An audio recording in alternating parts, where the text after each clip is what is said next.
Welcome to Pujitha collections.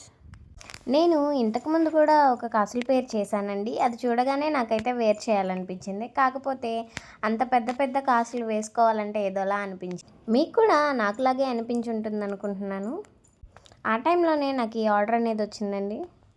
నా client రిక్వైర్మెంట్ని బట్టి చిన్న కాసులతో అండ్ ట్రెడిషనల్గా గ్రీన్ అండ్ రెడ్ కాంబినేషన్లో నేను ఈ కాసుల పేరు అయితే రెడీ చేశాను. మనం వేర్ చేసే పట్టు చీరల మీదకి ఈ ఒక్క కాసుల పేరు వేసుకుంటే చాలు, ట్రెడిషనల్ లుక్తో చాలా అందంగా ఉంటుంది. అసలు ఈ స్టోన్స్ అండ్ ఈ కాసుల షైనింగ్ అనేది చాలా బ్యూటిఫుల్గా ఉందండి. ఈ ఆర్డర్ అనేది డిస్పాచ్ చేశాక ఖచ్చితంగా నేను కూడా ఒకటి చేసుకుంటాను. ఈ రాబోయే శ్రావణ మాసంలో అమ్మవారికి కూడా వేస్తే చాలా అందంగా ఉంటుందండి కాసుల పేరు. మీరు కూడా ఇలాంటి ట్రెడిషనల్ ప్రొడక్ట్స్ ఆర్డర్ చేసుకోవాలనుకుంటే స్క్రీన్పై కనిపించే వాట్సాప్ నెంబర్కి డిఎం చేయండి. Thank you for watching.